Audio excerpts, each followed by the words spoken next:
That ACPC is insane, and I spoke about this last wipe, and they need to remove the Kajura craft. It's breaking the game. It's breaking the game.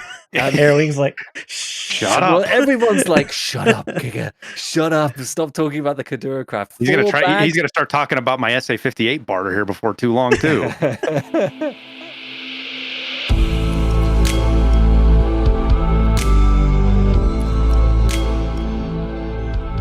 welcome to ScavTalk, an Escape from Tarkov podcast with a focus on the continued development, game, patch note analysis, theory crafting, and general gameplay discussions. My name is Church. I'm an editor for the man right next to me over here, Mr. AirWingMarine. And I'm GigaBeef, a Tarkov YouTuber, hopefully helping you guys get better at the game. And today we welcome back Mr. AirWingMarine himself, the main man, back on as our guest for September. I hope you're doing fantastic. Oh yeah, I'm doing great. Appreciate you guys having me back on. Excellent, excellent stuff. So, as we usually start off, Church, how's it going? How's your week been? What's going on? It's going good. Yeah, same old, staying busy, playing some games. I recently got into Monster Train, like a card. Monster Train. Yeah, it's like a card deck builder, dungeon crawler, kind of like Slay the Spire. Okay. And yeah, I'm like a sucker for those games, actually. Yeah, I've got enough to do, so don't even. I'll just try to forget the name of that game, so I don't even tempted to look it up. Are you remind me? Are you still on your Tarkov break at the moment? I am. I am still actively once a day. I go in and I cycle out my hideout stuff. But yeah, otherwise, yeah. Okay, that's sensible. That's sensible. I mean, yeah, like for me, I've got an awful lot going on at the moment. There's like a ton of stuff going on, so I've not been playing as much as I would like to be, but obviously actively keeping up with what's going on. So, I mean, Erwin, you probably have more to say than we do this week. Honestly, like how's it been going for you? I've been popping in, watching your stuff every now and then. It's going all. It seems to be going well for you.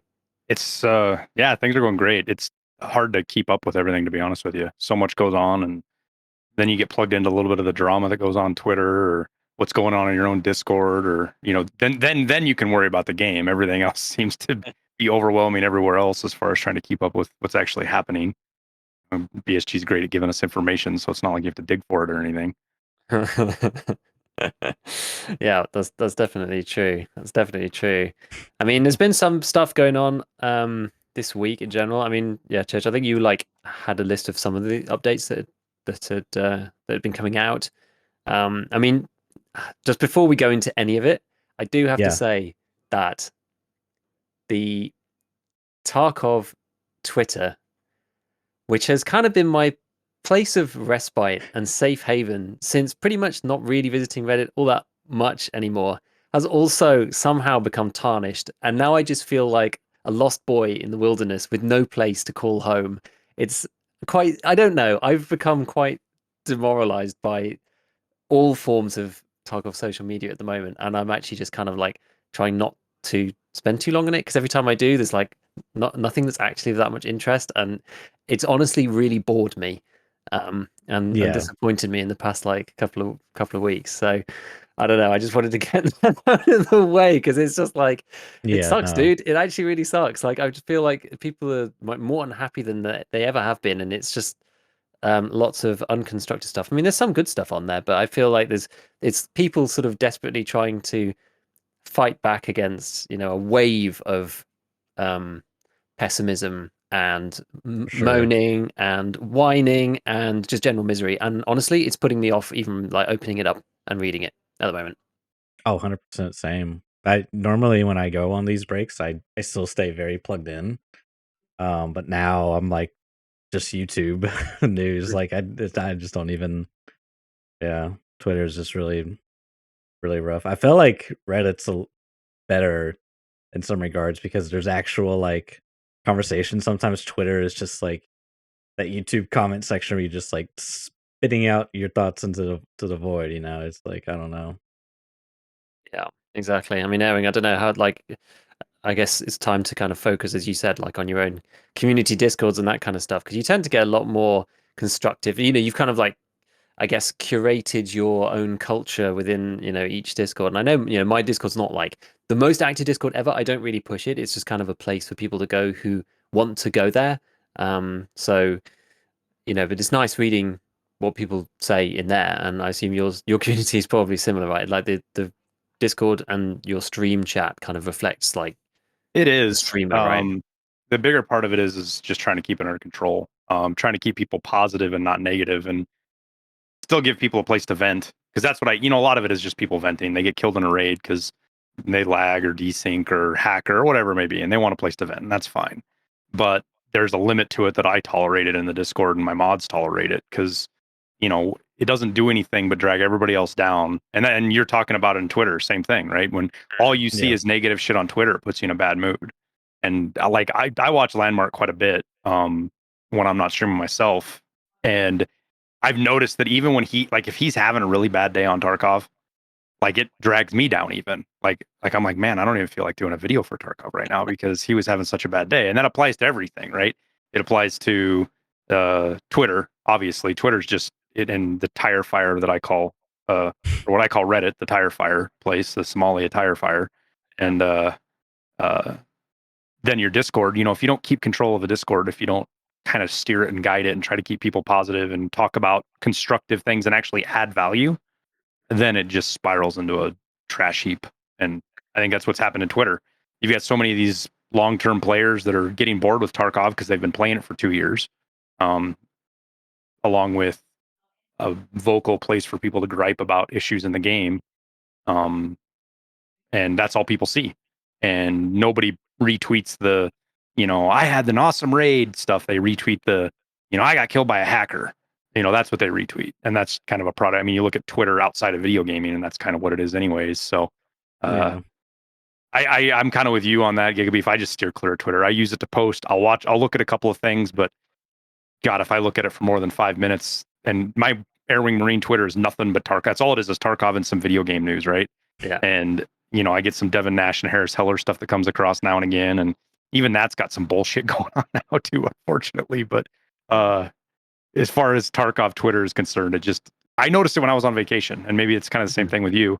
I unplugged from Tarkov for a week, and the only connection I had to the community really was Twitter, and I was like, oh my God, what happened to the game while I was gone? And I get back and it's exactly the same, and I'm like, oh, okay. Yeah, exactly. Like Twitter kind of like whips itself up into these frenzies. I mean, someone's saying in chat like what's been going on, I have no clue. I mean, there's like just very, very, very broadly, right? Because like Reddit was pretty much just completely infested with people saying like, "Oh my God, cheaters everywhere! Oh, cheaters, cheaters, cheaters!" And then Twitter's full of people talking about like the Playstyles thing has just got like way out of control. That's the thing. That's really the thing on Twitter because people complaining about like desync and stuff and cheaters and whatever is like the same kind of on every platform. But the thing on Twitter that's just like crazy is people being like, "Watch this clip! I get killed by somebody, and I'm going to call him a crab or a rat or whatever." And like, watch this clip. This guy's Chad Shift W, and it's just like Team Shift W versus Team Rat, and it's just like non-stop, endless. Like, there's no end to this argument. It's just like it just doesn't really make any sense, right? And everyone just needs to just like get on with their lives and just play the game. And it's just it's just stupid. And this is the thing because I don't mind there being like heated up stuff and like some drama or whatever, but it's just like it's so pointless and doesn't like add anything. It's just very, very boring. Wait. You're saying we're supposed to have fun and enjoy playing Tarkov? Well, I actually got a lot of comments on my last video. That's a which was novel like, concept. I like put up some raid highlights last week because I was like super, super, super busy and I didn't have anything like ready to go. And I was like away for like half the week and stuff. So I was just like, actually, I've had some really good raids. It's time to put up like how to have fun in Tarkov with, some proper raid highlights. And tons of people were just like, you can't, you're doing it wrong, blah, blah, blah, blah. But it was actually most of them in good, in good spirits. So,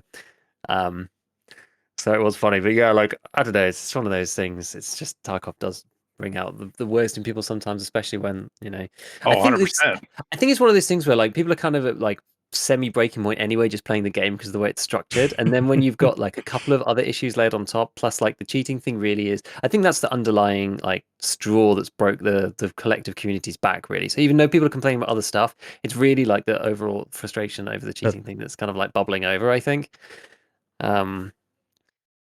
Yeah, from So- personal experience, that's yeah. that's about the only thing that'll put a really, really bad taste in my mouth. It takes that, like, if I die to a hacker, especially like a rage hacker, like a really bad one, where it's like he shot me through a wall with 85681 15 times and didn't miss, and that right there, it's hard to recover from. A lot of the other shit that happens in the games, bugs, desync, shit like that. I die, whatever, I move on, I load up and get in again. But there's just something about dying like that, and so it's understandable. It's super understandable when that is that's what percolates to the top. It definitely is going to get a lot more attention from people, because it does suck.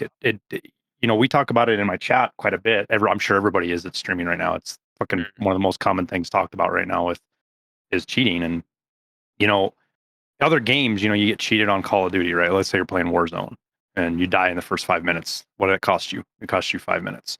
You go into a raid in Tarkov, and let's say you make it 20 minutes into the raid and you've looted and you've got all that money and loot on you, and you've got a 500,000 ruble kit, which is actually a pretty cheap kit when you look at ammo and meds and everything like that, right? And you die and you get killed by a hacker out of nowhere. Nothing, and just you lost all of that. And what does it take to get that back? How much time did that guy just steal from you? Yeah. And that, to me, that's how I see it. That's the part that I think boils down what is the biggest thing with bothering people is some hacker just stolen it. 500,000 rubles to some people is 3 hours of gameplay. Other people might be able, I can do that in 20 minutes. Well, good for you. That your experiences isn't the same as everybody else's. That guy just got 3 hours of life stolen from him for nothing because some guy wanted to hack. Yeah, exactly. So yeah, it gets people very, very, very frustrated. But yeah, at the end of the day, right, BSG are doing what they can, and like it's just like every other issue, it's just gotta wait and see and just play the game. And I think like Nice Guy put out a video today where he basically said, if you're not having fun, stop playing a bit and come back. Like just if you're not enjoying it, then stop playing. I think that's basically it, right? So there were some other issues as well. I think you've reminded me with some of your bullets, Church. But yeah, loads of people got banned. Was this the start of this week, or was it the end of last week, or something? There was like 50 last week. like I think big it was the end streamers. of last week. Yeah, 50 big streamers got banned randomly, and the Battle State said, "Oh, it was some back end error or something," and everyone was like, "All right." So that was just kind of random. I don't think anybody is still banned. I think it's all sorted as far as I'm concerned. As anybody we know as far as big streamers. And what happens to the little guy that's that's not a streamer or just your everyday player and he gets banned and he's like, what the fuck? And he just quits, right? Like how many of those are out there? Again, on all these threads, you always see people being like, well, this happened to me 6 months ago and there's no one here to help me. I don't record my games or whatever. And so it's tricky because there's always been this kind of, leniency towards, big streamers or whatever, and big content creators, which is like it's semi-understandable. You've got like concrete proof that you weren't, and also, better access to reach out in various channels. It's just kind of like, it sucks for the small guy. It really does. But also, like, it's so much easier to unban somebody who's, got actual proof and is like a bigger member of the community and has the ways to actually reach people. It's just kind of like the way the world is. It's like it's not great. It's not good, but it's very hard to fix. Or just don't incorrectly ban these people in the first place. But it's apparently quite difficult. But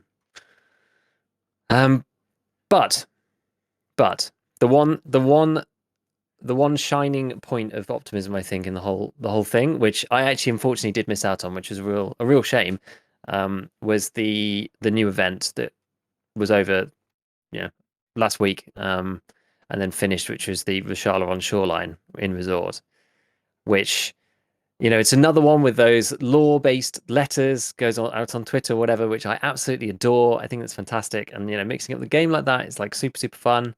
I mean, me and Church have talked about this to no end about just how awesome this kind of thing is. So it's nice to see them continue in this way, and continue to just like do random stuff because people really enjoy themselves when it's fresh and new and different, and then it gets resets and goes back to the way that it was. And it also allows them to try things. And at the moment, it's just kind of like entertaining and fun stuff, but it also will in the future allow them to do like whatever, because you can kind of do anything you like. If everyone knows after 3 days it's going to go away. It kind of gives them a lot of scope for actual testing rather than just kind of like giving the player something fun to do, which is quite good. Did you participate in? I'm sure you probably did. As I said, I wasn't able to actually go and do it. Actually, I only did two scav raids during the whole thing. I never did any PMC raids because I didn't really play all weekend. I had some other stuff going on, and I watched a lot of guys play it, and then when I finally got on Sunday night to try it, at that point, what I was seeing pretty much across the board was the aggressive players, you'd have like one or two run into resort. They'd loot, they'd fight, they do everything, and then there's like 10 people circling resort waiting for you to come out. And I was like, "Nah, I'm good. I don't want to. I watched the good clips on the other streams and got my entertainment there. I'll pass on getting shot trying to get out of sight of resort." Yep. I think that kind of makes sense. I would have liked to have tried it at least, to be honest, but it's almost a shame in that I was kind of like playing like a casual player over the past like 2 weeks or something, and like you see people being like, oh well, if it only is only over a couple of days, some people did get a chance to play, and in this occasion, I'm fell into that category of being like, oh, it's actually a shame because it's like a one-off thing, it's never coming back, and if you miss that, then that's it. You don't get to try it again. But I actually kind of don't mind in some ways. I think one of the things that I noticed, the thing that I like the most about it, but honestly put the biggest smile on my face, is a lot of the people that I see on Twitter that complain the most about the state of the game, if you will, that still play it, but I just flatly put whine a lot. It was like the most enjoyment they've had in Tarkov in 6 months. I was gonna say this. Yeah, I saw. I can verify. I saw so much like positive engagement or positive praise from Tarkov Twitter during that. It was short lived, but it was like really, yeah, it was good. It was good.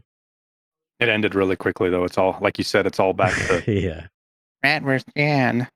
Yeah. And every single one of that. I just, some of that stuff I just wanted, the people that are Chads yelling about rats or rats yelling about Chads, I want to put like a camera behind them and watch them play, because I guarantee you there's a time where they kill somebody. There's a rat that kills or a Chad that kills somebody like a rat, and there's definitely rats that kill people like Chads. It happens. Just how you play the game. Exactly. Yeah. The best players in the game aren't rats or Chads. They're dynamic, right? I mean, watch Landmark, right? Yeah. Everybody's like, Landmark's the ultimate W key. He's really not. He's insanely smart about how he plays. And I just wish people would take that more to heart, and instead of getting pissed off because somebody else plays the game a different way, learn how to beat that. I don't even think it's that. I think it's people just want an excuse. You know what I mean? I died, and it's like, man, that guy was a rat. You know what I mean? That's why I died, because he was a rat. It's like it's this. I remember seeing this with like my little brother. He was playing like I would play. We were playing Apex, but he was playing on console. And then I was watching him play with his friends, and they were, they're just like kid. They're not. I'm over here like a sweat lord. You know what I mean? Like, yeah, man, let's go, let's compete, let's get this diamond 6. You know what I mean? And then he's like, oh man, these guys are sweaty. And it's the same. It's kind of like that thing. It's like, oh, you filthy casual. You just want an excuse to be like, like, oh, this guy's so casual. He was just like sitting in a bush. You know what I mean? I don't know.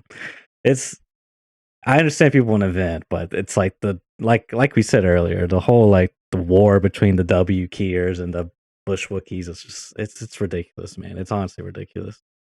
But moving on. Oh, maybe not. Hold on. Well, I was just gonna say, like I don't know how many times that I'll be sitting here, right, and I'll have W keyed through the whole map. I'll run through dorms. I'll kill 4 or 5 players, running like an idiot with an Ash 12, doing stuff that makes absolutely no sense in the scope of Tarkov. My kid will freak out. I'll take my headset. I'll go sit in a bush. I'll take my headset off. I'll take care of that. I'll come back, and somebody runs right in front of me, and I blast them. And it looks like I'm a bush Wookiee. And it's like, how much context is there to stuff like that happens, right?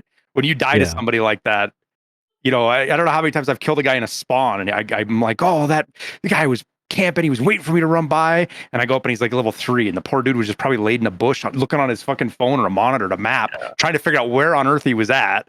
He wasn't doing anything mean or wrong or malicious. He just had no clue what was going on. And now he's dead. Yeah. And I'm a horrible person for it. That's how it kind of. You ever been going to the railway extract, and you look to your right, you see some guy running across, and you're like, oh, piece of candy, some free loot, and he's probably like, stupid extract campers, but he's just like bad timing, like the worst timing in the world. Yeah, and the extract camping, I think, if you guys don't want to talk about it, that's fine, but I mean, that's a whole other dynamic that I think people have such a myopic view of it on what extract camping is. What is the difference between, and this is the example I use because Liston and I have done it to people I don't know how many times. We'll be fighting in resort, and we'll know they have the other spawn, and mountain pass isn't open, so we know they have to go to tunnel, and they'll run away from us. They'll take off running away, and they're full of loot and they're heavy, And List and I, this is last wipe when him and I are both, max endurance and max strength. And we throw our extra loot out on the ground where we can come back and get it. And we just take off sprinting across the field and we cut them off. And we're sitting in cottages. I'll be sitting in cottages and Liston will be over by town so that we can hear them if they try to go past us. And as soon as we locate where they're at, we cut them off. How is that any different than somebody who sits at tunnel? Or if you run somebody down who flees mark room and is headed for extract, at what point do you call it extract camping? And what point do you call it, well, he ran away, so I don't want to be an extract camper, so I'm going to get him. No, fuck no, I'm going to run you down and go get your money case, asshole. You don't want to fight me. That's your problem. Well, this is that's the problem, right? Because it's like it's all just just gray areas, right? It's all in the game, so whatever, right? I'm very much of that opinion. Like, who cares? It's like it's in the game, you can do it, so fine. Like, the reason why, like, I don't not extract camp for any like moral reason. I don't extract camp because it's freaking boring and I don't think it's efficient. Yeah, 100%. Yeah. If it was really efficient, I'm I'm saying that, I'd be doing it all day long, but it's it'd be a much more compelling argument. But like, I just don't think it really makes sense if you're kind of like time constrained in any way and you want to sort of maximize the time that you have in your raids and in game. But for people who are just like chilling and doing whatever, then kind of makes sense for them if they're doing something else, or like the General Sam video, which kind of we sat there, he's reading a book and all that stuff. But look, if it's in the game, then I just don't think anybody like there's no moral argument to be had. Like, who cares? Like, I feel the moral argument's really weak, man. I don't like anyone that takes up that argument because I just feel like you can poke so many holes in that. It's just pointless and it's just stupid. I will say though that if let's say you spawn and you decide to camp the extract you spawned at, it's like you're not really risking anything except for like when you go to extract, but ideally you want to wait till like someone comes. So then you go across the map or whatever. But it's kind of like a super low skill maneuver. I don't mean it as like an insult, but just how I'm thinking about it, right? Like, you're not really risking a lot. You don't have to worry about your flank. So you don't have to face one cone, if you will. You know what I mean? Yeah. So it is sort of like the odds are stacked heavily in your favor, but it is like the downsides, of course, it's extremely boring. It's not efficient, blah blah blah. But maybe I'm not saying it's a bad thing if that was like intended by design, to have like this sort of like super low skill play style, if you will. I don't know. What do you guys think? I think that's the thing. It's just like it's a tactic, and it's it's high on effectiveness and low on efficiency, and that's all it is. It's just another thing that you can do. As Aaron's talking about before, right? He's talking about an extremely smart flank, which is like another thing. It's like using the game knowledge. Like, that the guy has got to go here and they're heavy and you're faster and you can go here and there's a location, you go there, the map and you have the map knowledge, blah blah. It's like it's another tactic, except it's a tactic that is incredibly frustrating to have used against you, and it makes you think, because this is like, in the moment, I also have these thoughts of just like, who does this, right? It's like, it's because you're just like, you're trying to put your mind, like your head in the other person's shoes and being like, I can't understand why anybody would find this fun, because the times when I have ever attempted extra camping is for shooter born in heaven reasons on maps that I hate. So I tried it like once or twice on interchange, just because I hate interchange and I did so bad on the rest of the maps. So I was like, this is really the only like, I'm gonna try it this way just for a couple of raids and see what happens. And I was just like, I just can't understand anybody that does it for that reason, right? So it's like incredibly boring. You're hardly playing the game at all. Even if you do get a kill, it's like completely inefficient in terms of looting. So even if it's like low skill or whatever, it just doesn't really make sense. I can't like think of any reasons to why you do it, unless you're just like chilling and doing something else, right? It's the only way that it really conceivably makes sense. But it's another tactic within the game, and if the game isn't supposed to have that in, then the game designers need to remove it, right? It's not upon the player base. I'm always of this opinion. It's not upon the player base to change this stuff. For sure. It's BSG to change the actual game and the game's design to fix it. I was actually kind of thinking about this the other day, because there's people talking about like dynamic loots and stuff, and I was like wondering about like the open world thing, where the raids were just like cycle. This is actually a completely different topic, so maybe we don't talk about it now. But I was like wondering if just like raids just like, you know, open and close. So you just join raids randomly at any time, and the loot then kind of like reappears at like randoms. So you can Yeah. still kind of be in similar places, but like you don't like if you go to Techlight, the GPUs might not be there because someone else has already been there, and you don't know if someone's been there already or whether they're coming after you because people spawn at like different, you know, different staggered times, and you don't know if the loot's there because it also spawns at random times. I was wondering like that would actually be very similar to how it is now, except all you're doing is kind of like making the timings a bit more dynamic and the loot a bit more, rather than spawning all at the beginning. It kind of just like scatters throughout, and you'd kind of have you'd have loot that respawns, and like it's pretty much Yes. just like how the game is now, and it sort of fixes a lot of this stuff. And then I guess it wouldn't fix extract camping, so it is kind of different. But yeah, I was mulling this over the other day just because it's sort of another thing that people just talk about in general about people like rushing loot and all this kind of stuff. Wouldn't that just be like DayZ? Kind of, yes. It's sort of it's very much like a DayZ model for how that kind of thing would work. But it sort of, you know, fixes the loot spawning and that kind of stuff. Because I don't know, I personally don't think that my immersion would be any more broken having GPUs like respawn versus, you know, the entirety of the shopping mall be completely unlooted at the beginning of every single raid or killing the same boss 100 times. I don't think it's any worse. Yeah. But I guess it doesn't really fix like the extract camping thing. You need more, either just more extracts or dynamic exits, don't you? As well. Yeah, I just don't see the. Go ahead. No, please, after you. I don't see the extract camping thing as a problem that needs to be fixed any more than Chads are a problem that needs to be fixed, or you know, rats are a problem. It's a rarely used play style. I would bet more often than not that half the time somebody thinks they got extract camped, they didn't get extract camped. They just crossed paths at the wrong time with the wrong person. It's not actually extract camping. They just ran into the same place. And the biggest maps you have issues with extract camping are that way because there's no choices. You know, Shoreline's broken with its extract process in my mind, because if you spawn on Road to Custom side, you only have two choices for extract. And I say that because nobody ever goes dock.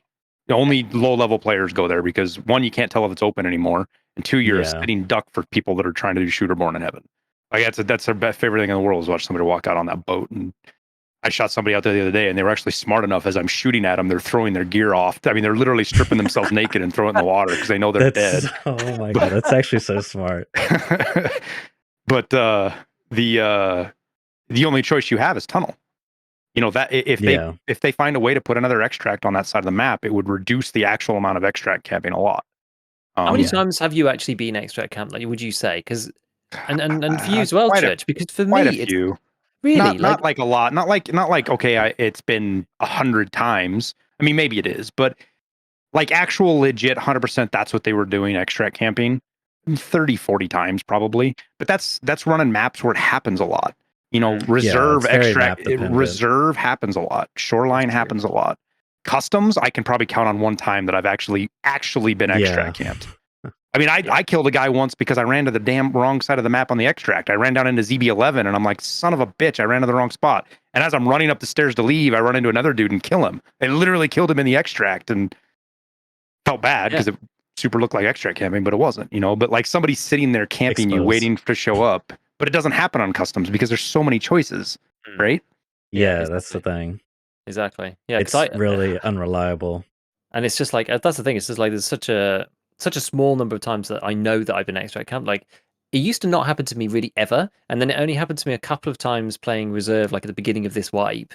And then like a handful of times on interchange, I've been like plinked at, and not from somebody who's miles away, but not really, you know, very effective. It's just hardly ever happens to me, to be honest. I don't know, like maybe some people are getting extract camp continuously because they're like sprinting in, like grabbing stuff, getting PvP, and then sprinting out in like 10-15 minutes, and then people are like waiting there. Like maybe that's why, because normally I tend to spend like, I'm in for at least 25 minutes or something, like 20 to 25 minutes. I don't tend to do like really short raids usually, because I'm not just like full on blasting PvP or full on blasting like hot loot areas. And it's probably the loot thing actually, because I don't tend to just like rush a hotspot and then grab stuff and leave. That's never normally what I'm doing. And I guess people do that for like GPUs and stuff like that on other maps, but it's just something I don't really do. So it doesn't really affect me as much as maybe other people. Yeah, I think it's 100% of play style. You know, players who play factors. Players that play faster, I think, get extract camp more.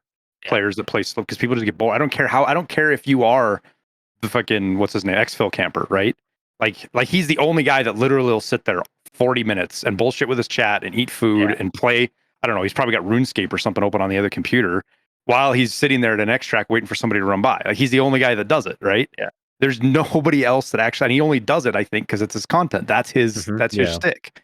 Regular Tarkov players don't do that. It's too damn boring. Exactly. They might camp for 20 minutes, but after that, they're extracting. Yeah, that's for sure.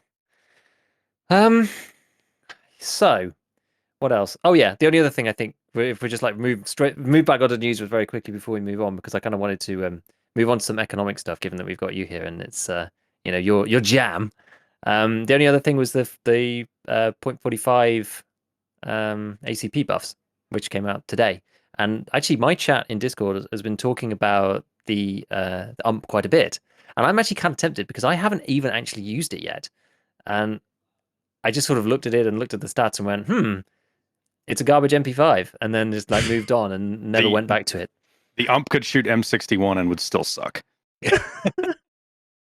I haven't played with it extensively. Is that just? I'm tempted. Now, why are we saying that? Is it just that bad stats wise? Like the numbers just don't add up. It's fire rate and its recoil. The recoil is super awkward.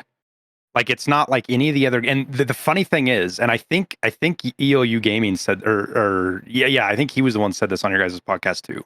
The ump probably has the most realistic recoil pattern compared to shooting full auto in real life versus everything else in Tarkov. Yeah. And that's what everybody hates it.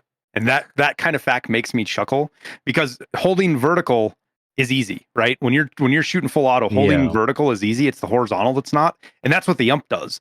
You know, if you go in your range and you shoot at the whatever that 25 meter target is, it's halfway down, you'll shoot a full mag at that thing, and it literally feels like it's bouncing from shoulder to shoulder. Not a single bullet will hit. Every bullet will miss the head. It'll just bounce back and forth because of the horizontal recoil.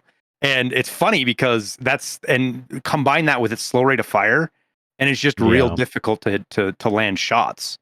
I think the 45 ammo buff is going to help it a little bit, but I think the bigger impact is towards pistols and the Vector. Yeah, because I mean the 45 Vector is pretty insane. I only used it like once or twice the end of last wipe with Rips, trying to just do some like funny like meta stuff. But I mean like 45 Rip is actually no joke.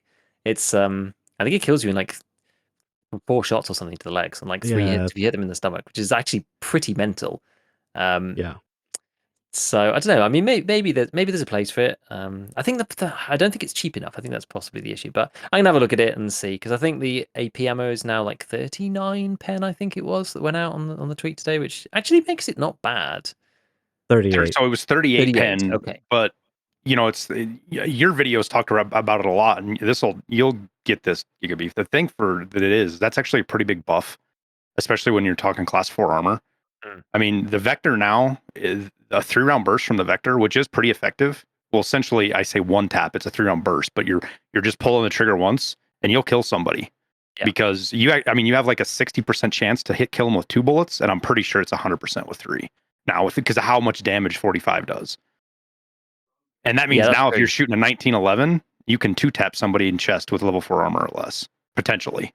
Which is pretty cool. Yeah, it's like it's exactly as you say there, right? It's like it's in that sensitive point because like BT is BT's in that sensitive range for level 4 anyway. So like a couple of points makes a massive difference around those very particular areas. It's kind of funny, like if you kind of like took some of the charts that I've been looking at before, because I've actually been looking at these again because I'm like looking at another video, which is not like it's not this week, but it's going to be like another week. I'm sort of looking into it at the moment because I've actually, and this is kind of a side thing, but I've been sort of struggling with like which armor to run at the moment, because we're kind of in that awkward period in EFT where it's like people aren't running like the best stuff. I don't have all level 4 traders, but I have like decent enough gear, but it's like, well, what do I run myself?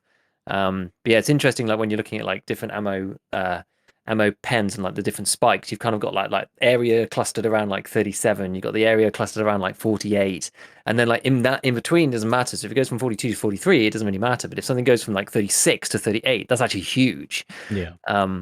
So yeah, I think it definitely does help. And like, yeah, especially on a gun that can shoot 1,100 rounds a minute. This is the thing, and it's like I'm interested to see what the ump can do, but yeah, you not indirectly, you directly buff the ACP vector as well, which is as we said, no joke. I mean, it's got small mags, but yeah, the fact that it fires the second fastest in the whole game, the fastest only being the G18C, which is still my absolute favorite hilarious hand cannon because it is just uncontrollable. Have you ever tried firing that thing in the shooting range without the stock on it? Oh my goodness. If you Oh, don't no. control it on the mouse, it's just like the first bullets just go bam bam, and then it's just all ceiling. Just like all the lights just all smashed. Like there's just none of the rounds hit the back wall at all. Like it's super funny.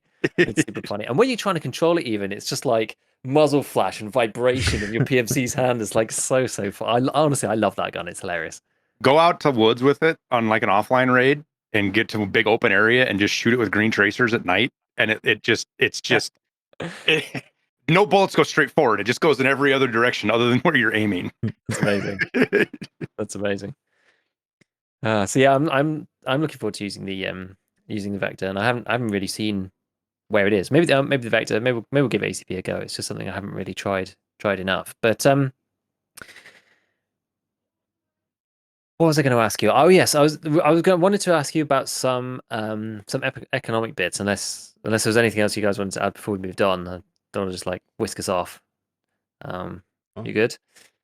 Yeah, because I actually watched your video about GPUs very avidly, and like the Solar 3, not Solar 3, Bitcoin 3 and the solar power. So I did upgrade solar just before. I actually did I did a crazy night with a friend. And like with the little one, she gets up super early, and so like for me going to bed at like midnight is actually kind of like really pushing it. I basically played for like 4 hours offline, and I was like, I am literally just questing. This is it. And we got like I got 110,000 XP in one evening, Oh, wow. which for me is like a decent amount across like 4 hours. And I was just like, I did like 6 or 7 quests or something, and just got, because I think I put that thing out on my Twitter, like I had everything, but I've never rushed it this quickly before. I don't know, I wasn't really, I don't know, pushing it specifically, but it just sort of ended up happening this way. I didn't have the Peacekeeper level to actually upgrade the solar power, and I was like, right, I'm going away tomorrow. I need to do this now, because this thing takes like 72 hours to upgrade or so, or whatever stupid number it is. So it's going to take like 4 days. And so I want to be able to like get on Bitcoin 3 by the time I get back. So I did that push and got through. And I think, yeah, just Bitcoin 3 just finished today. And I'd like collected another couple of GPUs, just running the hideout and buying them. But I mean, you're full on GPUs now, right? Yeah, I filled up a couple of days ago. I can't remember what it was, but I just ground out I hate running graphics cards on Interchange. And like I was running Interchange the other day at the start of the stream, not even trying graphics cards, and I found 3. So I guess you really don't have to run them to get them.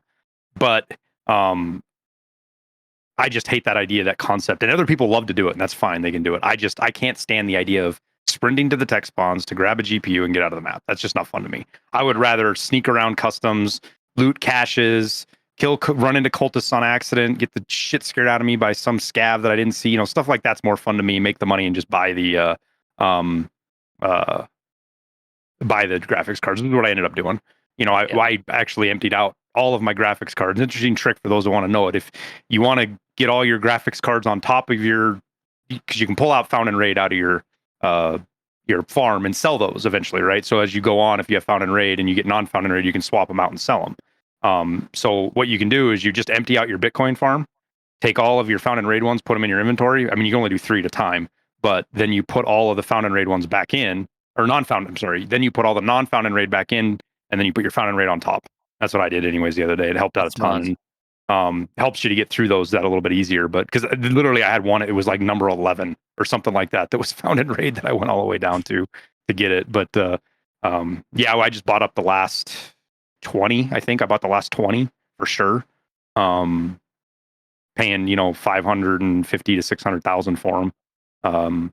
But we did the math right before we did the solar power, and right now at current prices where Bitcoin's at and everything else, if you buy everything, so if you buy everything for solar power 3 Bitcoin, or I say solar power, if you buy everything for solar power Bitcoin 3 and all 25 graphics cards, pays for itself in 100 days still. So yeah, because I think like I bought one today for 590. So I was like, I remember you saying about like 600 or whatever, and it still works out. So I was like, okay, this is still all right, because like I'm kind of like I'm even more extreme than yourself. I just don't really like playing Interchange at all. I very rarely get graphics cards found in raid just because I just don't go to those places. And there's also that argument as well, which people, as you say, people love to go and do it, and they love to find the stuff in raid and put it in their case. But like you're kind of almost saying like if you don't continue to do that afterwards on your money runs, then you're making a mistake, because doing like excluding like market fees, by doing those runs in the first place, you're saying that you're effectively saying that like running GPUs is the most profitable run that I can do. And so if you stop running GPUs after you don't need them, then you clearly think that a different money run would have made more money, because you're actually then better off just doing a different run, selling that stuff and buying the GPUs on the market, right? So it's like it's that sort of like weird like fallacy of people don't like buying the thing.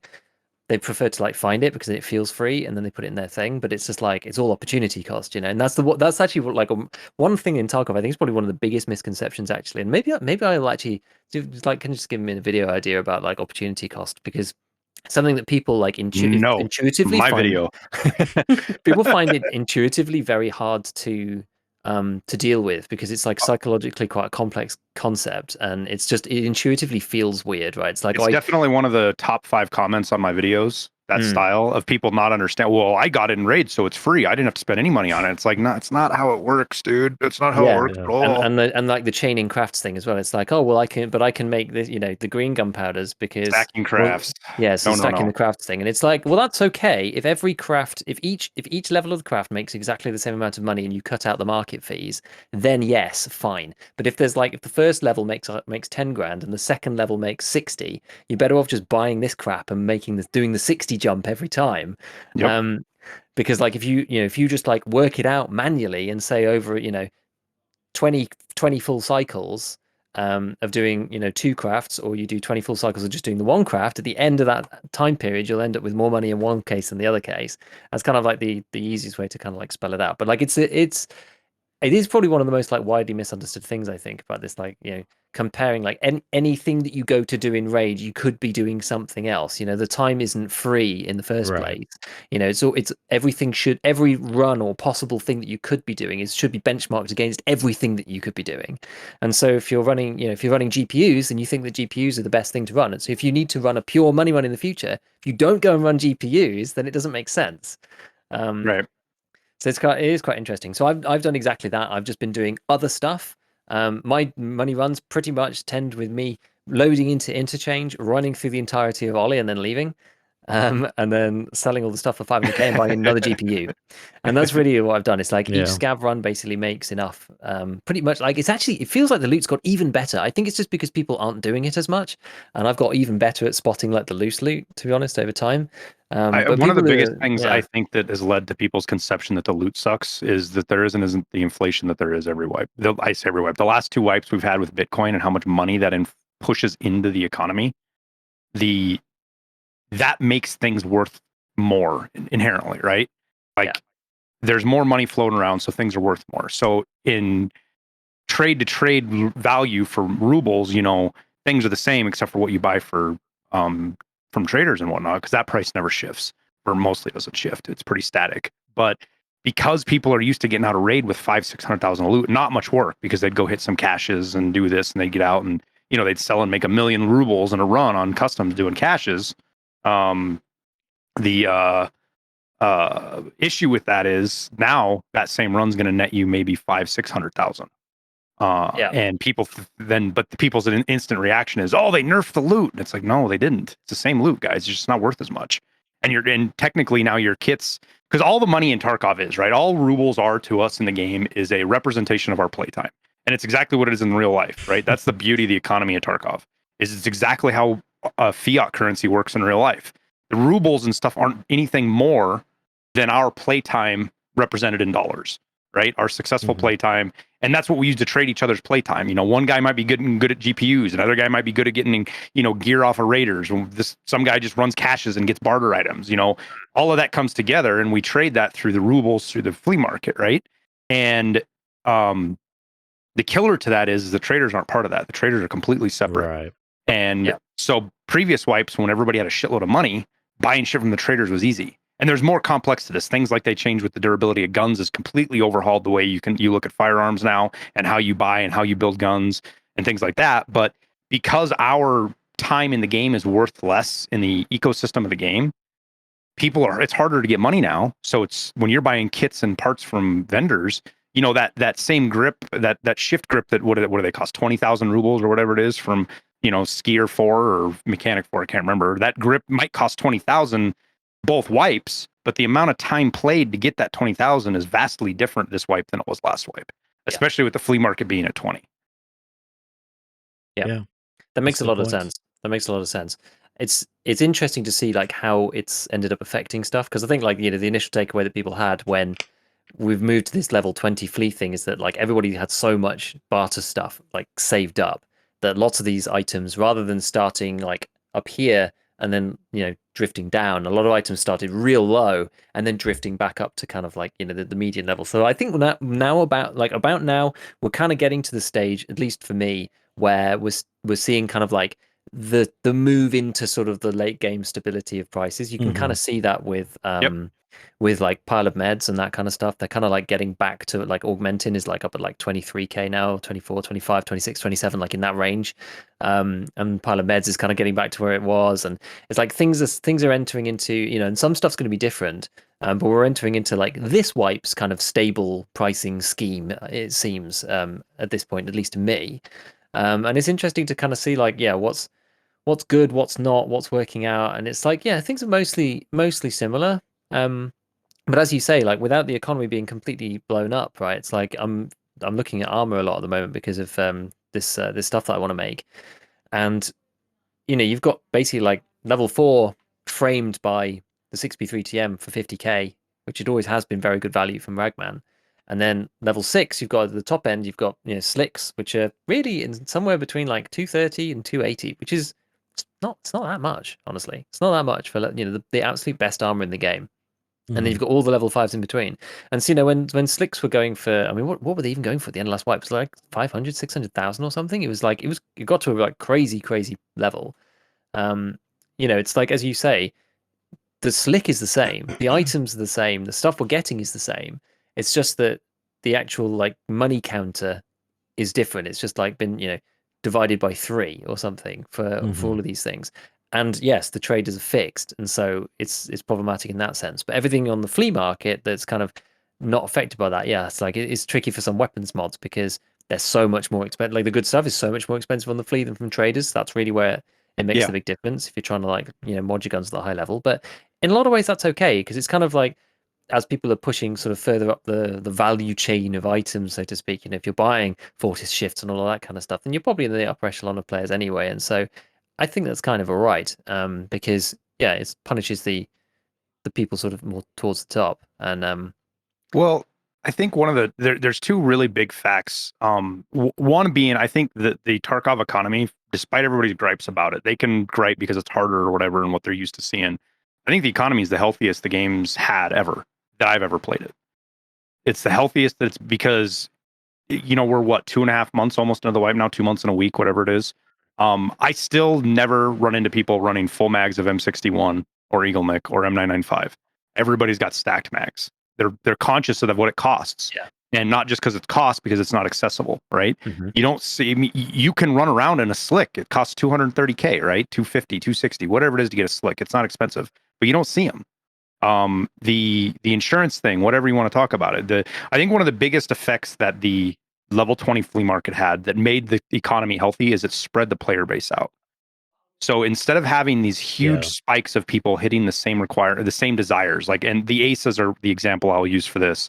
You know, every wipe aces spike to 1 million, 2 million, sometimes 3 million, right? And the only thing that causes that is the solar power. And it did that even when solar power was expensive. That didn't happen this wipe, and I don't think it's going to happen. Aces have not changed price very much. They've gone between 290 and 350K essentially, excluding, you know, outlier spikes and stuff. And they've stayed there, and they haven't moved, and they're not going to get any cheaper, I don't think, because of some of the barters hold them up there. But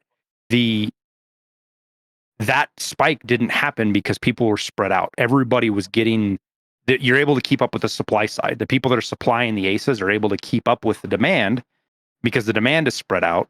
And you see that with OFZ shells. You see that with Some of the mechanic weapon parts, some are not, some you do. Just depends on which ones are more available or readily show up, because they show up on a Raider gun or a, or Shala or whatever. But all these parts that have these choke points, because everybody within like the first 2 weeks, 50% of the player base in the first 2 weeks can buy them, because everybody just gets level 10 and then buys everything for their hideout anyways, right? Right. You buy everything you need, you level up your hideout, and anything you find you don't need, you sell for higher prices. It's this whole, again, this guy finds light bulbs, this guy's find hoses. We trade instead of trading hoses for light bulbs, we just trade the rubles and, pay Daddy Nikita the fee to do it. And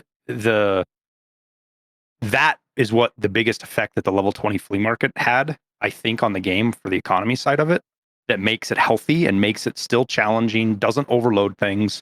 And I think with how they were talking about doing tiered, Clean's podcast, I think, brought that up. It might have been Pestiles. I can't remember. Somebody brought that. I think it was Clean's. They were talking about it on Reddit. And Nikita really, really, really liked that.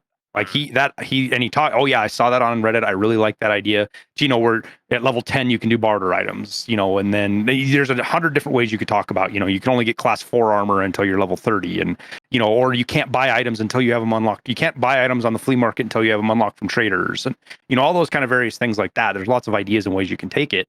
I think that is the positive way to go to the flea market, because you can't get rid of the flea market. You can't.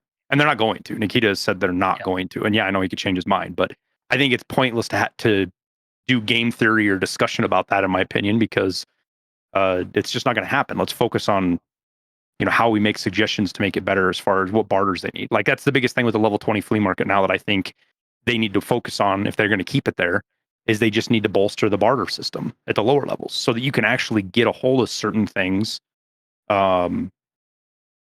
before you have the flea market, things like scopes. And they've done that. The Jaeger overhaul on barters is, a lot of people aren't going to realize it because it happened, a month and a half into the wipe and everybody already had level 20. So they're like, oh, these barters are dumb. So wait till the next wipe and you have your level 1 or level 2 and you've got Jaeger unlocked, and now you can get, Grizzlies and you can get a voodoo scope and stuff like this. That wooden clock that you never pick up, you're going to pick up now because that's a Grizzly. Yeah, I think that makes total sense, and I think that is the point. It's like, we've spoken about it before, about like how exactly do you stop players from, because the thing is, right, the level 20 flea thing is fantastic when you're part of the wipe player base. That's great. But people who start now, it's very, very difficult. And like, brutal. You probably get the same brutal. as me, right? Like, I get tons of comments from people being like, I've started the game in the last couple of weeks and it's very, very, very tough. And I'm level, 8 to 18 is kind of normally where people are like coming to me and saying like, it's really, really hard. And it's, I think that's exactly as you're saying, right? Like, there's these barters will really change things, because I remember when I was going through and being like, okay, well, it's different when you're experiencing it properly and you're playing it properly, rather than just sort of like looking through and being like, okay, well, this is the impact on new players, whatever. And you're looking through and you're going, well, the only thing I can buy is a Bravo scope from Peacekeeper for a on this like horrible barter, which I can't even really like, is tricky items as well. And you're like, man, this really sucks. So I think you're quite right in saying that, it's important. And I think like I kind of came to the same conclusion too, of just more barters, and maybe even like add barters as the wipe goes along. But you don't even need to do that necessarily. You just need to have like decent barters and good barters there right from the outset, would actually fix it and just be fine, because then people get access to this stuff. It's actually kind of exciting in some ways, because it's like, well, you get like as you say, you get like a random wooden clock or whatever, and you're like, well, I know I need that for this particular barter, and then I do that once, and it's like, well, I might not find another wooden clock, but I get access to this item one time. It's not like I can get access to it forever, and that kind of system is quite cool, because that's like a sort of a scarcity thing too. Like, I think this wipe has actually played out really well. I mean, it's the funny thing. It's like what you're saying about the economy too. Genuinely, like, we haven't had any crazy blow-ups. I bought like 4 aces really early on. They've stayed exactly in the same place. I may as well not have bothered. Yeah, same here. And it's just like, the economy's like relatively stable. It's making people make hard choices. Like, I know there's been a lot of discussion about the insurance system as well, but as I said to Judge last time, I think it's really good. I don't think that you should just be auto clicking, insure all I agree every with you. raid. you should be having to think about it carefully and I still think. don't, but I would probably have 20 million rubles right now if I didn't Well, auto this is click the thing. insure like I'm so used to doing it. I realized I was like kind of running out of cash, and especially when I was kind of doing some. I think I was doing like like specific YOLO like PvP quests, and I was like, man, I'm like really struggling for cash here actually. And then like actually properly paid attention to it, and I was like, geez, there's a lot of money being spent on insurance. My God, and especially playing Factory too. I'm just like, right, cut this out because I know that Factory's terrible anyway, for this kind of stuff. And it's like, yeah, it's like in the last wipe, this is like when the economy was completely insane and everybody had like, ridiculous amounts of money. And I did like a whole bunch of like Punisher training and I had 20 slicks and I insured them all and I got none. I got zero back, zero slicks. Even like ones where like I wiped the lobby, and then got killed by a scav or something, like just one random scav. Like Yeah. obviously you're just going to lose it, right? There's just no way. Yeah. And so, yeah, it's like, now I'm like really thinking about it, paying attention to it, thinking, okay, what item is this? Who's going to pick this up? What size is it? Like, is it going to fit in someone else's rig? Does it fit in my own bag? Right? It's one of the reasons why I really hate the TV110 rig is because it's just got two perfect slots to put your contacts in and your And helmet your in, helmet. and they just take it all out like a huge sack. Doesn't it With all almost your double stuff. the space too? The TV Yeah, 110, it almost doubles. and it fits in like 3x4. It's like the perfect storm of somebody just like taking all your crap in Yeah, one go. when people ask me that about, they ask what do you prefer, the M1 rig or the TV 110? I was like, well, here's the deal. The TV 110 is a better armor, higher durability. It's got more room for loot. It's got better stats than the M1 rig. But here's the problem: if you die with a TV 110 rig, you're not just going to lose the TV 110 rig. They're going to take everything. Yeah. They're going to take your socks. They're going to take your hat. They're going to take your glasses. They don't care. The M1 rig, people look at that and go, well, that takes up too much space, and they leave it. Yeah, because it's huge true. and it doesn't have like nice slots in it. Like it Right. doesn't have the big 2x2s, and so it makes a big difference. But yeah, I mean, so this is the thing, right? So like I'm looking through the kits now and being like, okay, what slots do I have? What don't I have? What's going to be taken? What's not going to be taken? And then actually, I've even gone down to the level recently of opening up the gun or insuring the whole gun and then opening it up and deselecting the suppressor, deselecting the laser, and deselecting like the LCAN. Because it's like those are the bits that are going to go. The MDR like 556 is just going to be thrown on the floor. Like the mags are probably not going to be taken with it, and any of the rails or whatever are just not going to be taken too. So it's like actually making a proper choice about which map am I on, what am I using, what am I taking. And I think that's okay. Like I like making decisions. That's why I like playing games like EFT in the first place. Because making these decisions is fun and it's interesting, and so it also it also acts as a convenient money sink in some ways for I think there's people and makes it harder. I think that there's an excellent point in there too. You kind of I don't know, you didn't skim over it, but there is now a reason to not run meta gear. Because if you're running a 545 AK and you don't have all the best parts, but you're like 10% under meta, right? But you're not running the top end gear, you're usually going to, nobody's going to take the gun. They're not going to strip the parts. At worst, they're going to take your mag because it's got BS in it or something, right? And even then, a lot of people are like, what am I going to do with non-found and raid BS? I'm just going to fucking leave it on the ground, so it doesn't matter anyways. You're going to get the whole damn gun back and everything. Maybe they take the scope, your EOTech off the top, or maybe a laser. But, you're not going to lose all that much stuff to it because people aren't going to want to take that stuff. They're going to find, the damn hot rod's worth more than the that they find in raid than the parts that you've got. And so now that's a consideration for people. I can make my insurance worthwhile if I don't run meta gear. And I noticed that last wipe. It didn't matter much because I had more money and I knew what to do with. But if I had an AKM that I ran that was semi-meta, I used the X47 and some other parts on there. I don't know how many times I'd die with it, and I got the whole damn gun back. They didn't even take a single part off of it. Mag still inserted in it and everything. Wow. And I think that's something a lot of people don't think about when it comes to running gear, especially if you play solo a lot, is that's how you maximize your insurance. Don't run the best gear. What's the difference between an M1 rig and a TV110 at the end of the day? Not a lot. It's this much in the numbers calculated on a calculator, and realism on the game. It's not gonna change anything other than the fact you're gonna get that M1 rig back in your insurance. It repairs pretty well. You're gonna get 2-3 repairs out of a completely smoked M1 rig, and you don't have to buy it. Yeah, exactly. It makes a big difference, and it's almost the same kind of philosophy that you see on the flea in terms of pricing too. It's like it's just like regular foregrip, regular foregrip, regular foregrip, regular foregrip, third best in slot, second best in slot, best in slot is like way up here, and it's like insane, right? The difference between something like, to be honest, the Cobra is probably still quite expensive-ish, but like something between the Mhm. Shift and the Cobra, and it's like one ergo. Like the difference in pricing is like astronomical because people, the top people who've got tons of money anyway, even in this wipe, just are going to run the best stuff anyway because it's like they've set up in the preset or whatever, so they just run it, and so there's always that gap that's going to be driven. So if you're Right. like a budget conscious player who's doing things very deliberately, which is like how I like to play. I like to play very deliberately in everything, in loadouts, in gameplay, and whatever.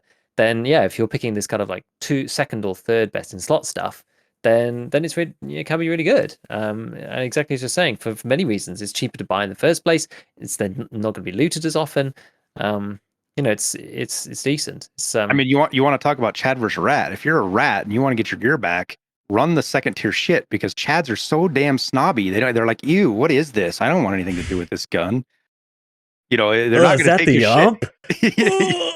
I only know this because I play with one of them like that every day. If you have an M4 that's got 3 parts off on it, he acts like you're a fucking a Fortnite player or something.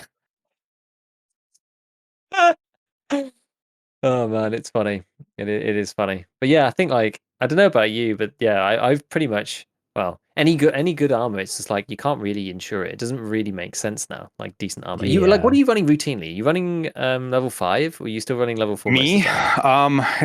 I'm not running anything routinely because like I've got these ups and downs right now because I don't pay attention to my insurance. Like the last 2 raids I ran before I came on here, I was trying to do test drive and I'm running a kitted out M1A with a Reaper and I insured it and I'm running solo. Like right, like I'm gonna get that back if I die. Like what? But now I have like 800,000 rubles and I'm like shit. Okay, time to go back to the M1 rigs and the TV110s. But then I'll get up to like 4 or 5 million rubles and I'm like, all right, slicks and ACPCs, let's go. So it's kind of back and forth, but it's mostly the rigs, the ACPC, the M1 rig, the TV110, slicks, just because the barters are so damn cheap for them. You can get an Yeah. ACPC for like what 150K, Yeah, 160K.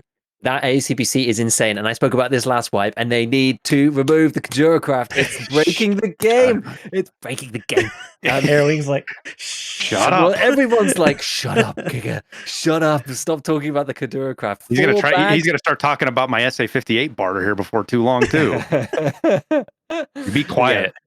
And so, but like that's the thing, and I think I'm just jealous because I can't do it yet because I'm not Ragman level 4 because I'm See, and only that's level why I don't think it's 38. overpowered. I would normally agree with you, but I don't think it's overpowered at that point because it is so gate kept. I mean, I would love to see the stats on like active players right now. How many people are in what people are class 3 traders, which one are class 4 traders, that kind of level gap. It would just be super interesting to see because I just from my anecdotal evidence on what I see from people that comment and questions they ask and things like that.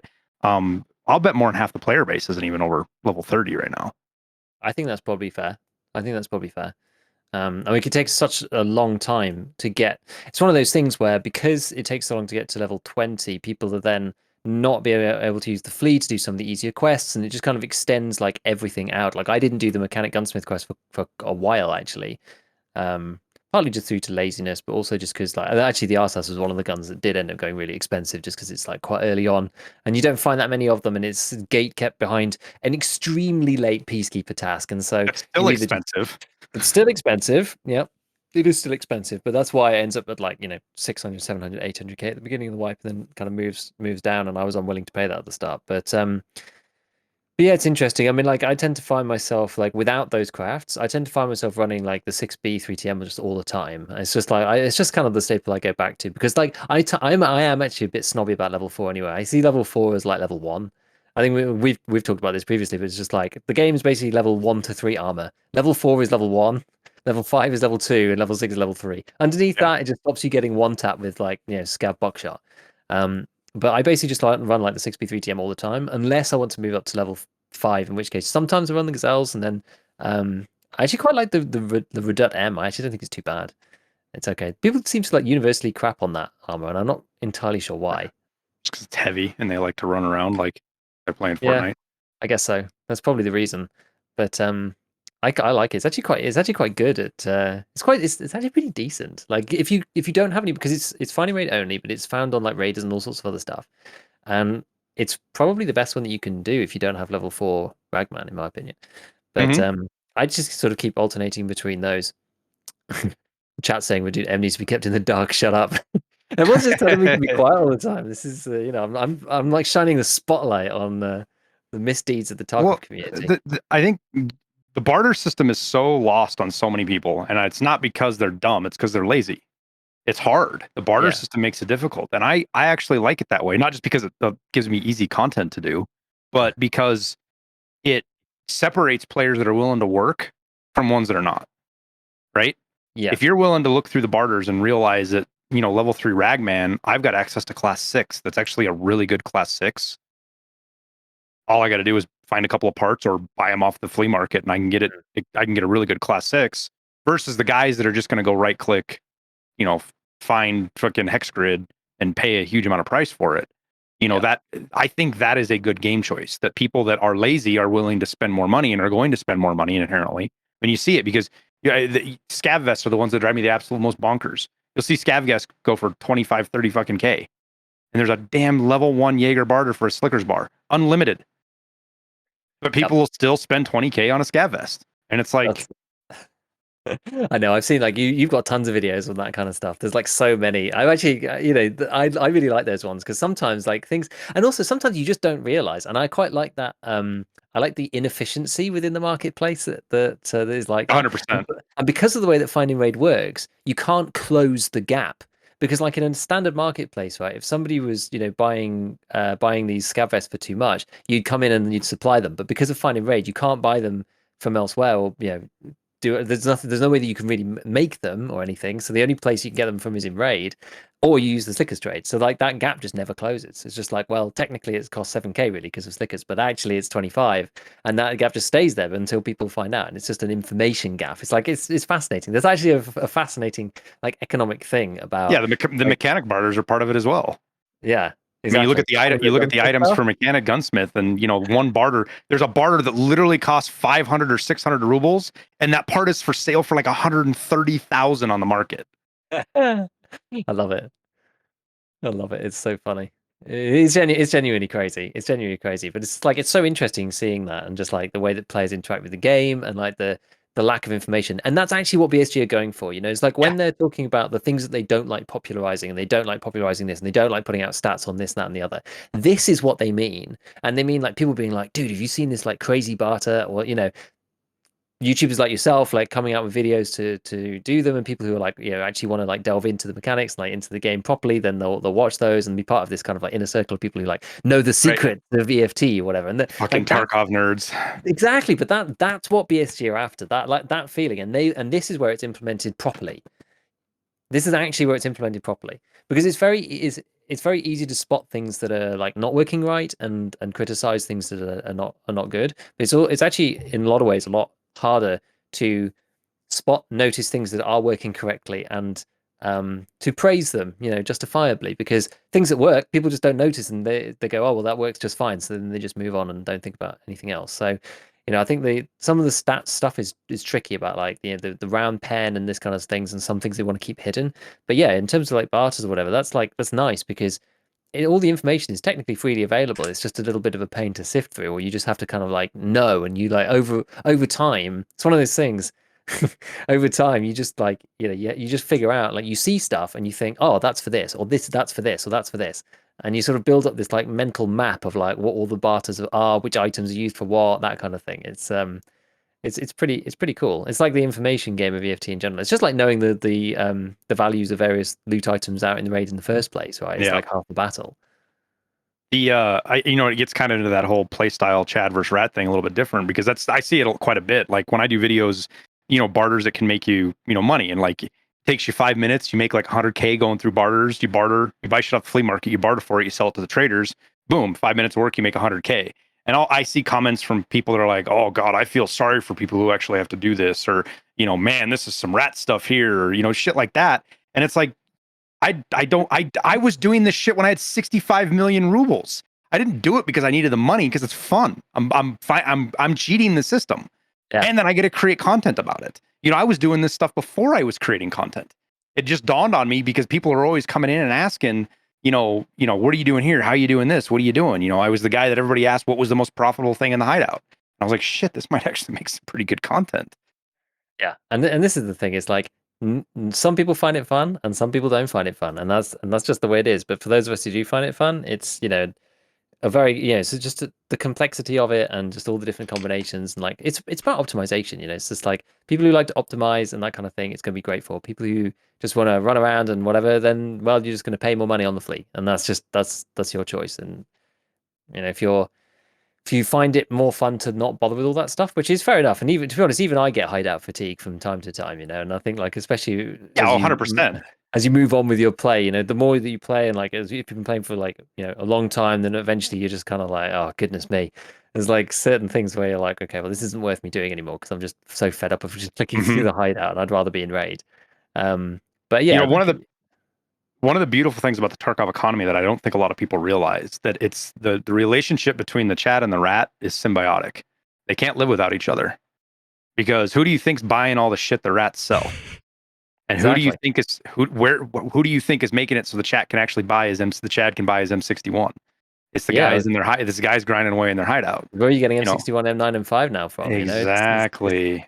It's getting harder and harder and harder. Or even the found and raid only loot like APSX is now, right? You can't buy APSX from the trader anymore. The only place that's coming from is people finding it in raid. Who's finding it in raid? It sure ain't the Chad that's running past every cache and doesn't even know where they're at. And doesn't stop at military checkpoint to check the 2 weapons boxes or the guard. Why do you have the guard check key? I don't know, because I just found $200,000 in fucking ammo inside of it. That's why I have the guard check key. Stuff like that. That the people that play like that are the ones that feed the people that play the other way. And it's one of the guys in my chat said it's a circle of life. It is the circle of Tarkov life. God, that could be such a like a counter video to Sam, to the Tarkov circle of life, because it's what it is. It's exactly what it is. Yeah. It's definitely true. It's definitely true. And that's the thing is like, yeah, as you say, if they're going to remove some of the high level stuff from the traders, then the top level guys need the low level players going around or just low impact players going around like looting stuff because there is nowhere else to get this kind of thing. And it is really, really good what you were saying earlier about how you're seeing pretty much everybody doing like stacked rounds and that kind of thing. It's like, that's to me the way that from everything that Nikita says, it's kind of like the way that the game should be played. And anytime there's people just kind of auto sticking stuff into their mags and not thinking about it and just running in, that's kind of just you don't see at this point in every wipe that I've ever played, M61 is everywhere, right? It's everywhere. You see it constantly, and people start running the guns. The SA58 isn't a very good gun anymore. But you were still seeing people run it because it sprays M60. You can put a 50-round Maga M61 in it, and the M61 was available. And I think one of the best things they did, and when they reduced it from the traders, and I hadn't got to level 3 mechanic yet to see the M61 craft.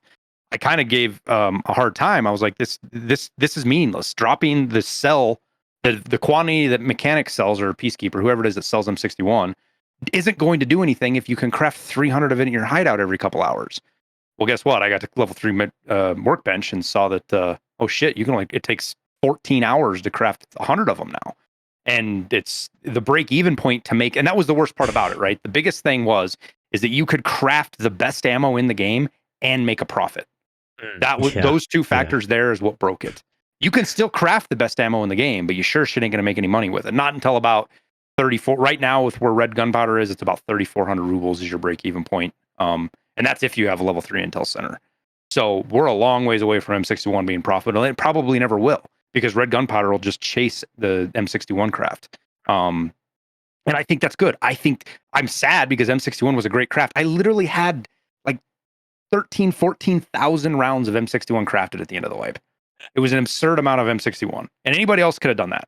And I didn't even craft hard. There was like 2 months I didn't craft hardly at all because I was doing my Alpha to Kappa series. And I still had that much. And that's just a statement of how easy it was to get. It's not that easy anymore. You can only buy 40 from the traders. It costs you 2,700 rubles a round. I don't care how good of a player you are. If you're running around every raid with full mags of M61, you're going to go broke. Yeah. And there's no reason to run it because nobody's running class 6s. Exactly. So you don't need to. I actually think that this is nice because I think we're really hitting actually on the crux of like where the economy's at. And we're going to have to see how it continues to pan out. But we're at this stage where, yeah, as you're saying, you're running a bunch of stuff and you're doing some of the higher tier quests. It's costing you a lot of money to like insure and whatever, and then you're like back to level 4. I'm running a mix of level 4 and level 5. Like, I'm not, I'm definitely not like, full-time player or anything in that way, but I'm kind of representative of, I would say, kind of the sort of the medium level of play, and like one and sort of on the more experienced end. And so it's like, it's interesting seeing that, where it's like, well, the best ammo in the game exists, but you manage to engineer the economy in such a way that people are incentivized not to use it, even though it's there. And that's really, I think, where we're getting to, where it's like, well, you could run it, but you won't, and that's your choice. And I think that's actually much better, because the other way around, I mean, as you were saying, right, like the way that the economy went meant that the ammo just completely overpowered everything. And so all the ammo was just too available, and there wasn't really any point wearing armor. It was just like you just power through everything with M61. Yeah. Whereas now it's like, well, maybe I can buy some M61. Maybe if I really am like, face it, if I'm going to labs or whatever, I don't know. But it's like going to be for like special occasions, if you need to do something very, very particular. And it's a much harder choice to make. And I don't think that choice is really to be made now, as you said, because people aren't running that anyway. And it's really for busting through level 6. It's not necessary. It's not really necessary at the moment. Well, the durability had a huge effect on it as well, because all the higher end ammos jam more. You know what I never see anymore at all? I never see it, is a Vector shooting 7 and 31, or what is it, PvP or whatever it is now. Yeah. You don't see it. Everybody's running 6.3, which means when somebody shoots, you're running around an AACPC and somebody shoots you with 6.3, you can sit there and do a couple of push-ups and do circles and throw your gun on the ground, pick it back up, and then shoot them back before they kill you, because they're not going to kill you with AP 6.3. Yeah, it's like being peppered with peas, right? Yeah, it's they're fighting a paintball war, and you've got real bullets. It's 6.3. 6.3 is quite, it's quite a bad round. When you're trying to, it's even against the Quran. Everybody will talk bad about the Quran, but if somebody's shooting any kind of 9mm other than 7 and 31, Quran works really well against 6.3. Yeah, and exactly. And all those facts, there was a bunch of stuff they changed that interact with one another in the economy and in the way the game plays and everything else, that I just don't think people have realized the impacts that it's had on making the game. This is probably one of the best wipes they've ever had, notwithstanding the hacking issue, some of the desync issues, the I guess more mechanical sides of the game. I guess the back end side, I don't know would you describe that, but as far as the internal game mechanics, in my mind, this is one of the best wipes they've ever come up with. And I really hope they realize that. I really do, because I think they've made this last wipe from 12.9 to 12.11, they made leaps and bounds in what they did. Not just changing Bitcoin, but changing the ammo and changing the armors and changing the durabilities, the jamming system. It Clean said it best when he said, you can bitch about the changes they make, or you can adapt your gameplay to survive in them. That's what I did. I can't remember what I think my V was my blind fire. I had my V set up to blind fire around the corner. I changed it to fix jams now. And it's fast. Yeah, I get a jam. It doesn't even hardly bother me. If it's really frustrating when you line a shot up on somebody and you get like 3 rounds off and click, and you're like, shit, and they don't die because you didn't get your full burst into them. But I don't know how many times I've gotten into a firefight with somebody with an Ash 12, and I come in to barrel stuff them, and it just goes click, click, click, and I'm like, oh shit, I'll be right back. I run away, hit the V button, come right back again, and shoot them again. It's I modified my gameplay for that. Same thing with looting. I'm still in the process of trying to figure out like the best routes and the best way to loot, because it's been totally changed. What is the most profitable way to run now is completely different than the last wipe, and I haven't found it yet. I straight can say it. I have not found the most efficient or best way to wipe. It's still sporadic and all over the place. But that's a good thing. I'm excited for that. I think that's the way it should be. They talk about having metas and things like this. There shouldn't be like a flat out, this is the best way to loot, right? It shouldn't be the case. Right. It should be completely dependent on your skill level, what kind of gear you're running, what your needs are. And you talk about it all the time in the podcast, GigaBeef, is the player choices. The more choices we have to make in the game, the more successful the game will be and the more fun it is.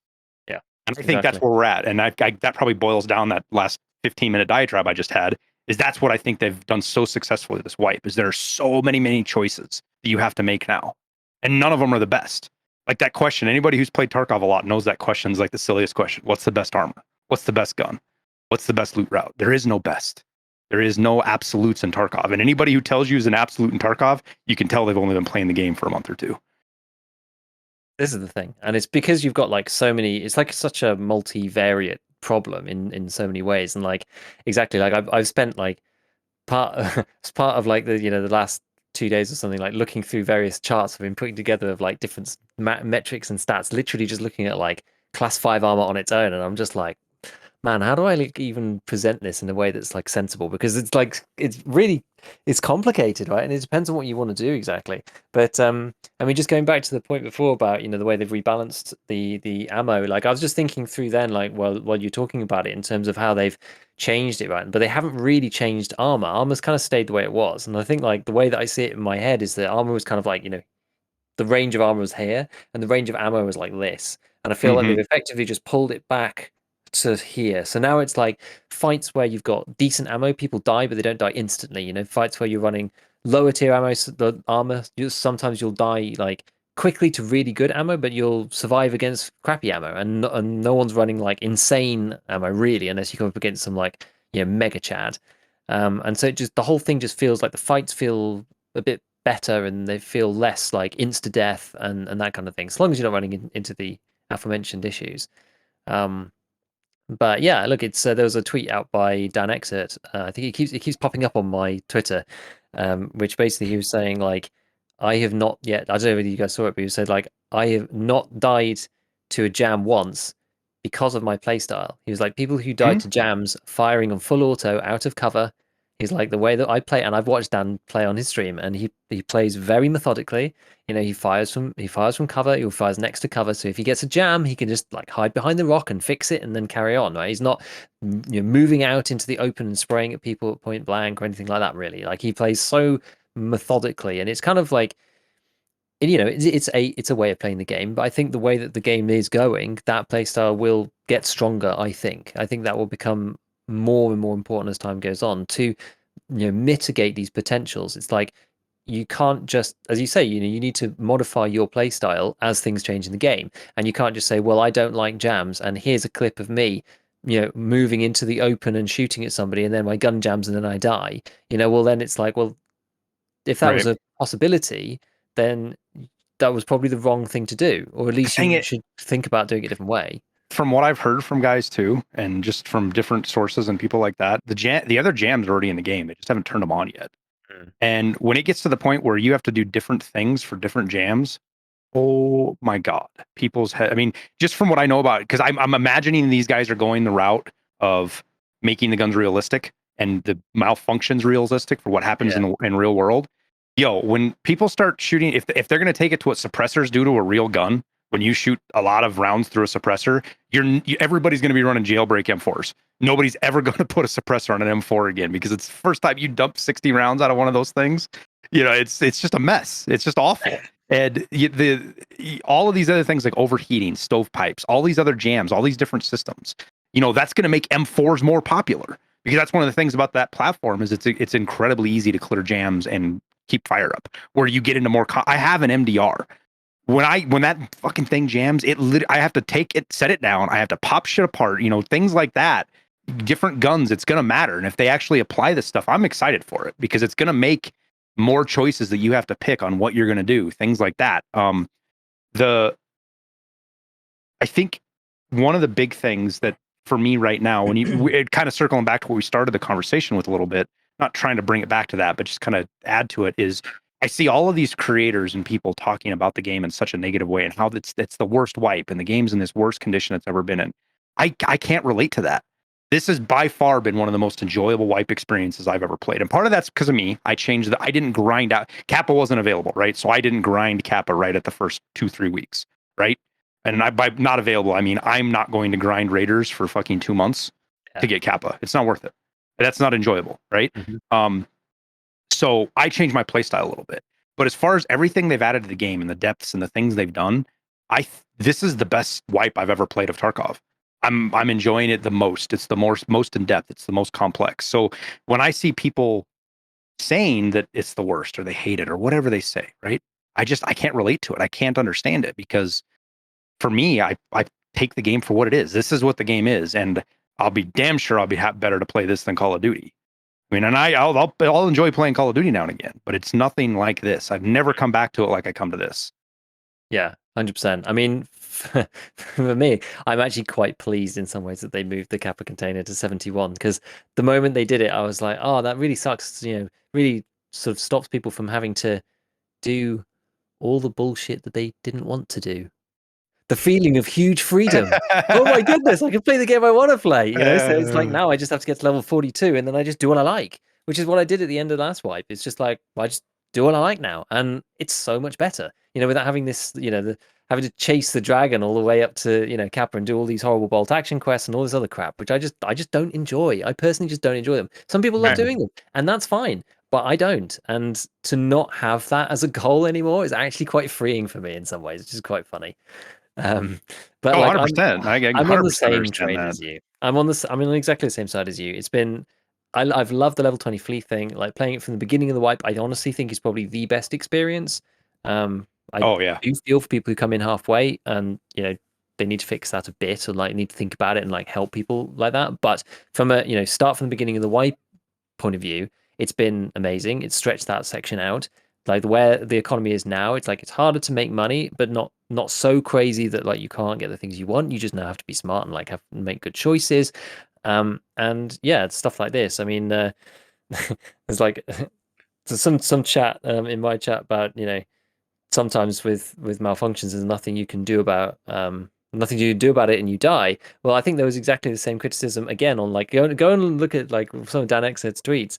It's exactly the same thing. He said, well, Tarkov's full of RNG, where sometimes I walked out of a bunker and I got shot with 545 PP and it fragmented and it killed me through a level 4 armor. And it's like, well, there's nothing I could do about that either. I did the scab made no noise until I came out and I died instantly. I didn't even think it was possible, but I've had an M61 round. I've had a slick eat an M61 round and do blunt damage. So yeah, Didn't know it was even possible. Like, there's so many, right? It's like sometimes a grenade does or doesn't kill you, it doesn't kill the opponent. There's RNG and loot in the armor. The whole penetration system is based on RNG. It's like there's so much randomness. I don't think that adding the misfires thing is annoying, and it adds RNG if you're not thinking about it, right? But so many other things do as well. So when you are thinking about it, where you're always thinking it's a possibility, people will just get used to it like they do with everything else. They'll go like, well, I'm just going to have to get used to that. Sometimes the gun will just jam. And yeah, it surprised me the first couple of times. And now I'm starting to get used to it and thinking like, what if it jams here? And if I take this shot, it jams, where am I going to go? Am I just like stood in the open and I'm just like, hello? And as soon as I fire one shot and the second one jams, am I completely screwed? I don't know. It's just like I think people will just change their playstyle and they'll move on to the next rage event.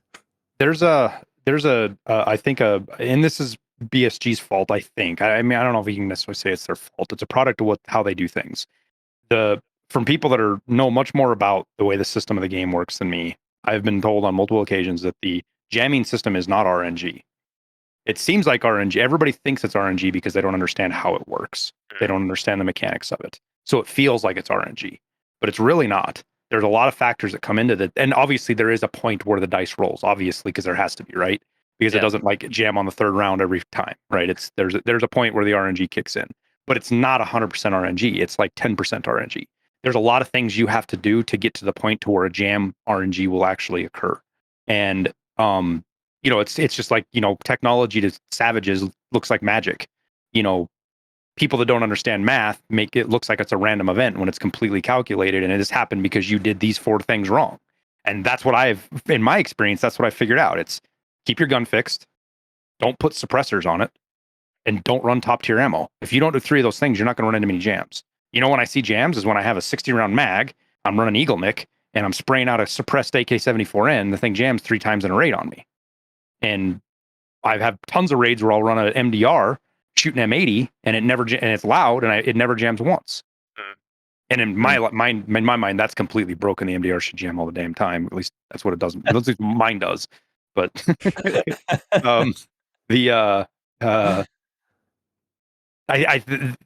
think there's a lot of criticism to the game that's based in ignorance. I guess that's what I'm saying. And people are unwilling to get past that ignorance. They just, like you said, they just want to rage. And when one problem gets, somebody calls them out and says, you're wrong, this is not how this works, they go, yeah, well, they broke Lab's loot. Oh, Jesus fucking Christ. Now we're onto this one now. And it's, that's Twitter, right? That's what Twitter is. Yep, exactly. I mean, just rounding the conversation off on Twitter. I mean, I think I've come to a new rule, which is basically only read the headlines and don't ever click into any threads. Yeah. That is my Oh, new rule. That is my new rule. It has to be done, otherwise I just end up like time sinking can make that nonstop. a T-shirt. Yeah, absolutely. Just scroll through, read the headlines, don't drill into any of them. Some of the if a comment gets popped out because it's super popular, then you can read that one as well. But just keep scrolling. Keep scrolling, don't drill in. Just keep scrolling. Oh my goodness, keep scrolling. Yep. Oh, It's the right. YouTube comments. You fight that in the YouTube comments too. I know you guys have talked about that, and I see it. I've turned it's a joke for me. Like the YouTube comments section, it's like I want to start doing an awards program for the dumbest comments I've ever seen on YouTube. Like you could turn that into. I guess people do that. They do. They make whole videos of YouTube comments. I guess that's something you could do. But it's like some of the stuff people say on YouTube, and you're just like, what game are you playing right now? Because it's not Tarkov. Some of them, honestly, are just so funny. And there's one that just pops to mind. Actually, I think we're probably just running out of time a little bit. But this one, I honestly need to, because I actually screenshotted this. I nearly put this on Twitter myself, but it was a little too long, so I'm going to cut it down. It was like basically the first bit and the last bit, which is quite funny. And basically, the guy writes, "Hi," and then links a timestamp. And the timestamp is me like pre-firing and spraying a 50-round P90 mag at a dude wearing level 5 armor and killing him, right? And he's written, "Hi, timestamp. That is why you should not play Tarkov. Go and play COD. You clearly did not understand this game. You are not supposed to play like Rambo," right? And then he talks about modular armor because he was on that video. And then at the end it says, "I hope that this will exceed in a more careful game. The run and gun CS:GO COD players are destroying this game. Shame on you and all your kind." I absolutely love it. It's so funny. I was Your roaring. kind. I was roaring with laughter. I was like, me and my kind, like, man, I must be one of the least like chatty YouTubers, like Tarkov streamers out there. But it's like, I've it's just the watched way you people write play. stuff. You've done such big flanks. You run into people from the next raid. Oh, it's so funny, man. Honestly, I love it. So you just have to find the joy in it, rather than getting annoyed or whatever. Just find the joy. I think that's probably the hardest thing about the YouTube stuff. Yeah. But it's, You're a better person than me. I just get depressed that these people exist. I'm that guy. I'm the inverse of that guy. I always Uh, fall back on the George Carlin quote, and you see it in the YouTube comments. Remember how stupid the average person is, and remember that half the population is dumber than that. that's good. I like that. Remember how stupid the average YouTube comment is, and remember half of them are going to be dumber than that. So, Yeah. Yeah. Exactly. Well, I think we're actually kind of running out of time. Like, is there anything else that you guys want to cover before we finish off, or? oh man, you guys let me nerd out on the economy. Like usually, I only get to do it on the stream. I start talking like this, and I just watch my stream numbers go down until then I get killed by Tagilla, and they come back up. And No, I love the economy too. It's why it's so good to have you on and have you chat about it, because it's it's I don't such know, a I think there's powerful part of the game. yeah, and It drives so much. I don't think there's enough people that talk, but like there's definitely a big section of the player base that likes looking at this stuff, and I actually still do think there probably isn't enough content on it, to be honest. So, it's it's good. It's like a nice gap, I suppose, that That's because you Church feel is quite here neatly. doing this and not working on videos right now. Exactly, Church. Where's the whip? It's a fire hose. Whips leave marks. Jeez. Okay, that Cool. was a lot of humor there. Well, on Well, that note, yeah, someone's got some editing to do. You know what I'm saying? He's gonna be like that cool. AK-74 in video the other day. I'm tired, boss. All right, guys. I think I that's appreciate you having me on. yeah, absolutely, man. Always a blast. Yeah. Sorry you missed a week, guys. I know the ScavTalk Discord was very big sad. But we'll throw this up on YouTube, Spotify, the usuals, And with that, see you guys next week. yeah, thanks, Harry, for coming on. And catch Yep. you later. Thanks, guys.